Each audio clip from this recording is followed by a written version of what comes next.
Hi guys, this is the reaction to Denmark v Scotland, where it was a 0-0 draw, which for me is quite a surprise. I thought Denmark should have actually run away with it if you saw the lineups. Um, so actually, no, let's get into it. Yeah, it's a great result for Scotland. Going away to Denmark and getting a 0-0 result. Fair enough, getting a point. That's good for Scotland. Well done. But I am getting frustrated about going to places like Denmark and playing for the draw. There was something that the commentator said 20 minutes left of the game. Scotland need to hold on. We need to hold on. At at that point in the game, Denmark didn't have their foot on our throats and absolutely piling shots on Angus Gunn. It was quite an even game. So, I mean, I just don't like playing for the draw. You either go to win, and if you don't win, you lose. Then you've got the respect of you've went out and you've at least tried. That is the problem.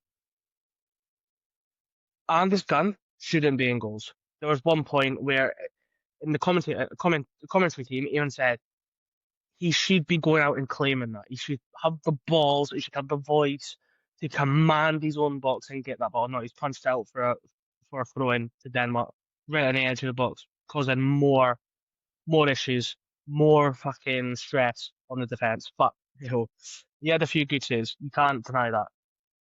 He shouldn't play again. Grant Hanley, my opinion, was our man of the match. Hard for me to say because I don't think he should be there. I don't think he should ever be called up for Scotland. Um, the day he retires from international football will be both a not so good day, but a very good day. So it means that he isn't going to get called up. But it's not nice for any international player to retire. So I have to just put that out there.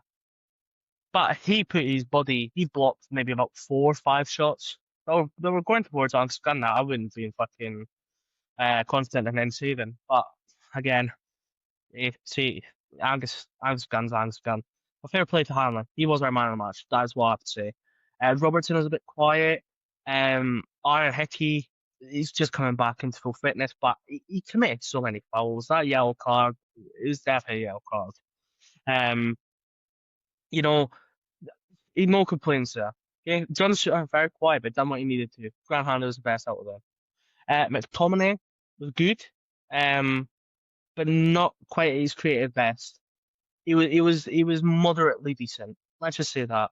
Lewis Ferguson looked good. He looked like he wanted to go forward. He had a few fouls, but he looked like he wanted to go forward. Shea Adams, shit. Lyndon Dykes, shit. Christie, give him credit. He put the ball into the box 2, 3 times actually in very dangerous positions.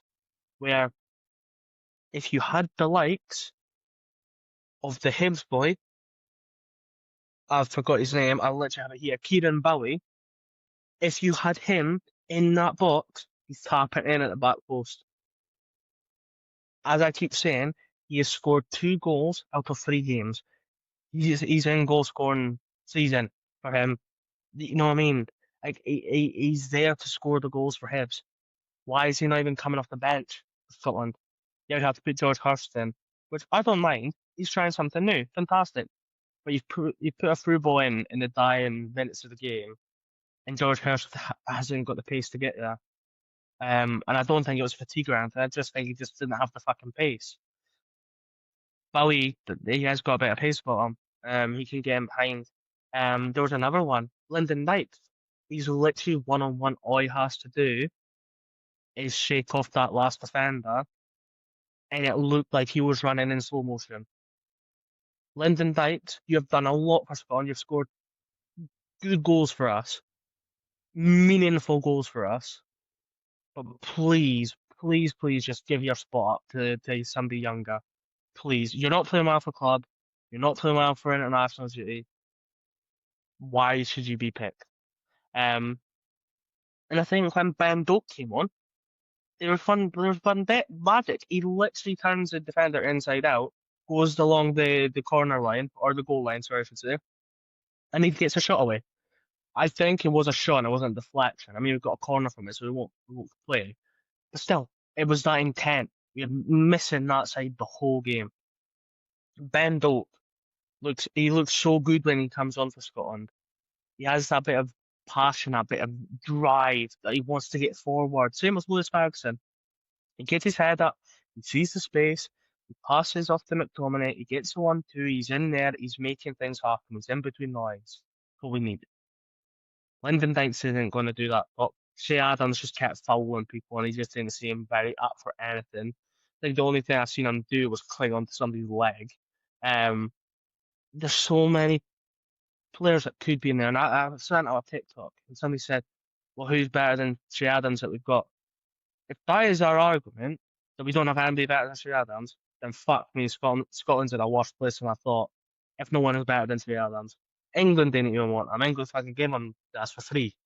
You know what I mean? He stripped them off. They don't want him. At this one time, I don't fucking want him.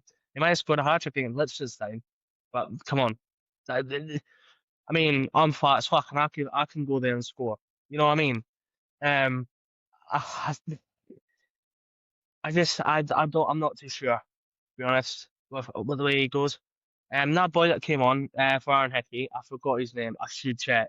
Um, the one where the balls come over the top, and he does get a little shove, but it's nowhere near enough to actually, what's it called? Put his arm like that. Mark, I just looked at Mark Johnston. It's not a foul due to the fact it's hit his sleeve. If it hits anywhere over his arm, he's off. Because you can't do that.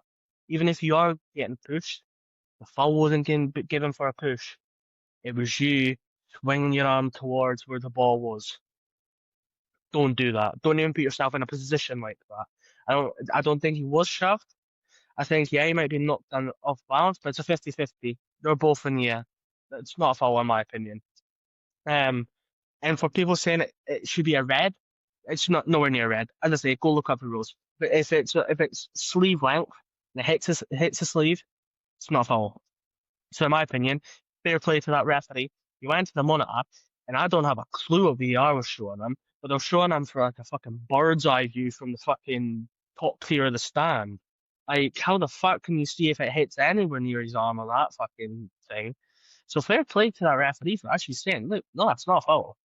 I'm sticking with my decision. Fair play, because the amount of times that people go to that monitor and they change their opinion because the fucking voices are above fucking telling them. Fuck off. Fair play to that referee. Um, I'm just sick of Steve Clarke.